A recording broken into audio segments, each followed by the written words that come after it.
Steph, now that the dust is settled, what did this year kind of reveal to you about the core that you have and what you guys need to do to be as good as you want going forward? Yeah, I think first and foremost, What if the biggest challenge to Caitlin Clark's rise in the WNBA was never just one defender, one rivalry, or one bad night? What if it was a message sent without a microphone, without a headline, and without anyone ever needing to say it out loud? Because before the season had even found its rhythm, Connecticut Sun head coach Stephanie White showed the entire league exactly how to attack the most talked-about rookie in women's basketball. Not with words, with a game plan, not a speech, not a quote, not some dramatic public declaration. A blueprint. A blueprint built on pressure, physicality, and relentless disruption. A blueprint that seemed to say one thing loud and clear. If Caitlin Clark was going to survive in this league, she would have to earn every inch of it the hard way, and that is what made it so powerful. This was never about rolling out the red carpet for a college superstar. It was about slamming the door on all the hype and forcing her to deal with the reality of professional basketball at its harshest level. No special treatment, no grace period, no protected path, just pressure. Contact, resistance, every possession. And once that approach worked, the rest of the league started paying attention. To understand why this mattered so much, you have to understand who Stephanie White is. She is not some casual observer of the game. She is a former player, a high-level competitor, and a coach whose basketball identity has always been rooted in toughness, discipline, and hard-nosed execution. Her teams do not just try to outscore you. They try to wear you down. They take away rhythm. They crowd space. They make comfort disappear. That has been part of Connecticut's identity for years. So, when the Sun matched up with the Indiana Fever and Caitlin Clark, it was not like White had to invent some brand new anti-Clark system from scratch. She already had the personnel. She already had the mindset. She already had the culture. All she had to do was point it in Clark's direction. And from the opening moments of those early matchups, that plan was obvious. Clark was picked up full court. She was bodied on cuts. She was pressured on the dribble. She was denied space, denied rhythm, and denied any sense of comfort. Every touch felt difficult. Every possession felt crowded. Every decision had to be made under stress. That is what made the strategy so effective. It was not about stopping one shot. It was about exhausting the player. It was about making the game feel harder than it had ever felt before. It was about testing whether a rookie who had dominated the college game could handle professional defenders committed to turning every minute into a fight. And on those nights, the numbers only told part of the story. Yes, there were turnovers. Yes, there were inefficient stretches. But the bigger takeaway was visual. You could see the fatigue. You could see the frustration. You could see how hard every possession had become. That was the real message. Not that Caitlin Clark lacked talent. Nobody watching honestly believed that. The message was that in this league, talent alone would not be enough. Not against experienced defenders. Not against elite athletes. Not against teams willing to make your life miserable for 40 minutes. And once that message was delivered on national television, it did not stay in one arena. It spread. Because whether people want to admit it or not, coaches study what works. Players study what works. Leagues copy what works. And the Sun had just put on a clinic in how to disrupt the most magnetic rookie the sport had seen in years. Suddenly, every game against Clark started to feel a little more physical.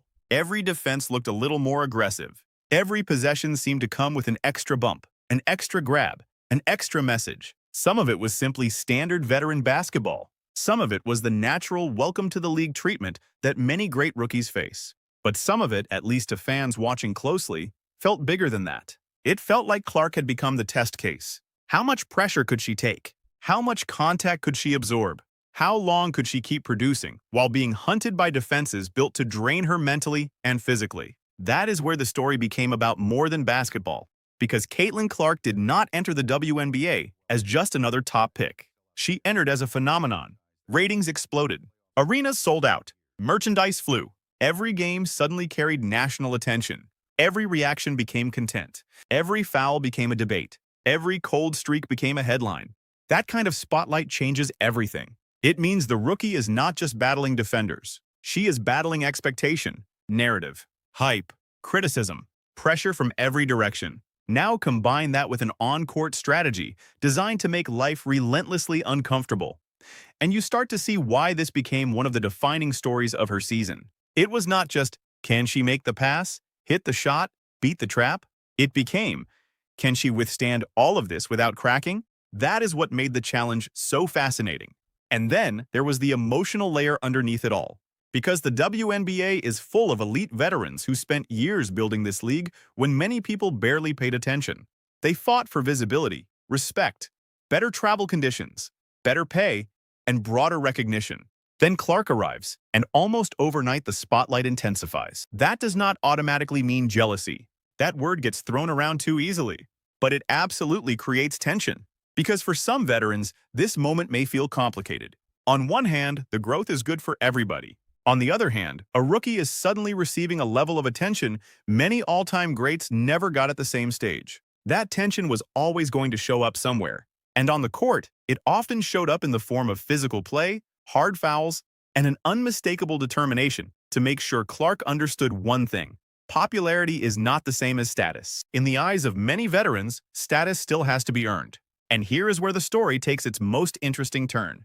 Because the strategy that may have been designed to humble Caitlin Clark may have also elevated her. Every hard foul, every tense matchup, every frustrating night did not make people stop watching. It made more people watch. It turned her from a sensation into a storyline, from a scorer into a symbol, from a hyped rookie into a player.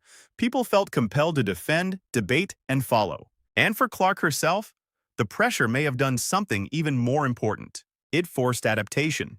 It forced quicker reads, better pacing, stronger decision-making, more toughness, more patience, more resilience. Instead of coasting on talent, she had to start building the other layers of greatness, the professional layers, the hard-earned layers, the layers that separate stars from legends. That is why this entire situation may have backfired on the people who thought pressure alone would dim her. Because when a player with that level of skill is forced to evolve under fire, you may not be breaking them. You may be sharpening them. And that is what makes Stephanie White's role in this story so compelling. Whether you view her approach as brilliant coaching, tough love, standard elite competition, or the moment the league collectively decided Clark would get no easy path, one thing is undeniable. It set the tone. It showed everyone that Caitlin Clark could be attacked physically, crowded mentally, and pushed to her limits. It gave the rest of the league a template. It changed the conversation from hype to survival. But it also may have done something far bigger than that. It may have helped create the next version of Caitlin Clark. A tougher version, a smarter version, a version forged not by comfort, but by conflict. So now the real question is not whether the league came after her. The real question is what happens next. Did that pressure expose a weakness that opponents will keep targeting until it breaks her rhythm for good?